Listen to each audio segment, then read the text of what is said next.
Listening to a white woman cook some food may not be the baddest option after all. Chef Teeny was in the motherfucking kitchen cooking up, and we about to do the same thing that she did. Now, what's on the menu tonight is short ribs over a bed of mashed potatoes. As you can see, I already cut up the onions. Here I am cutting up the celery, and then I got to skin some carrots and then dice them up as well. Now, while I was watching her video 11 times, I saw that she was cooking with wine. I've never in my life cooked with wine, so you can bet that I was skeptical about the entire situation. Now, being black in my family, the last time I did this, I used a knife and I was just skidding up and down, but I was like, damn, she went and got one of these little skinners. Let me go get a potato skinner too and do this shit the proper way. Now, after washing my meat, she told me that I needed to skin off any of the extra fat because all it was gonna do was just be chewy. Now, fat does give you flavor, but I took as much fat as I could take off without taking off too much meat. Now, after skinning the meat, I put them on a cutting board and then I seasoned them. She said use salt, pepper, garlic powder, and then y'all know me, MSG, obviously. When applying the seasoning, make sure you hit it on all sides so you can sear it. After you done seasoned your meat, it's time to put it in a skillet and sear it on all sides. Add you a little bit of oil to the pan, let it get hot, and then put them in and do what it do. Now, I'm not gonna lie, this part takes a little bit of time. I'm the only person that feels like just as fast as a person is recording their recipe,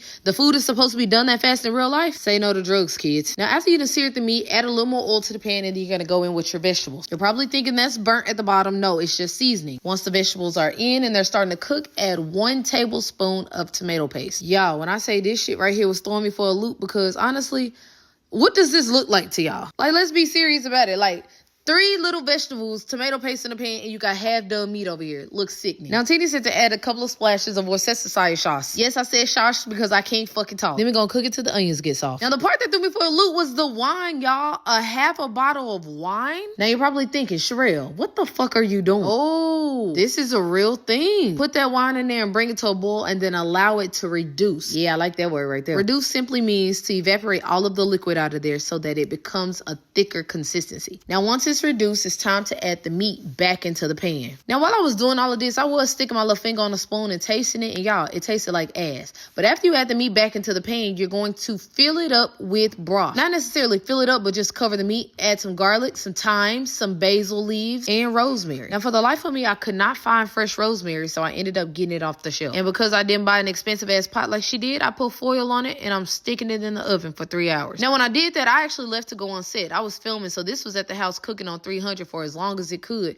but it turned out real great. I went and picked Alex up from school. I came back and the house smelled like heaven. Now I went back over to the stove, pulled it out of there, y'all, and I was honestly expecting to see a masterpiece. But like any person who's trying to copy somebody else, I went back to Teeny's video because I'm trying to figure out why this shit is soupy as it is, but she said that there was some more steps I needed to do. Pull the meat out of the oven, take the meat out and sit it aside. I went to Walmart, bought a strainer specifically for this meal, and strained those juices into a pan so that I can reduce it and make somewhat of a homemade gravy. And yes, I burnt my toe because some of the liquids popped off and got me. But I'm smart enough to not flinch because I would have dropped that whole pot and then I would have been running around here with no toes. Now, while that's starting to reduce down, I decided that I'm going to set up my asparagus. Let me tell you, already, I burnt them. So don't look for nothing to be looking beautiful or scrumptious or whatever at the end. I put it on broil and honestly forgot about it because I was so focused on making sure this liquid was thick. And as you can see, it did get thick. I added 2 little pieces of butter to give it a little more shine or whatever that woman said that I was going to give to it by putting it in there. Added the meat back and then I basted it with the little juices. And as you can see, I burnt the asparagus. So of course, I continue basting the meat with the little juices that I created, y'all.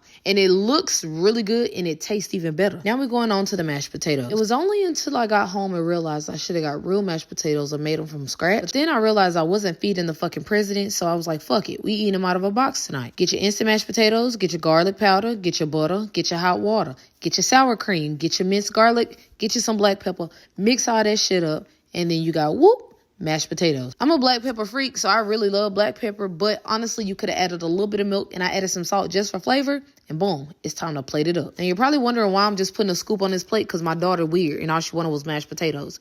But I fixed my plate up, loaded it on up. The gravy was cute. I don't know why I can't talk right now. But anyways, the food was really great. And if you want some, go make some. Chef Teeny on the ones and twos. Shout out to my girl. Thank you. Bye.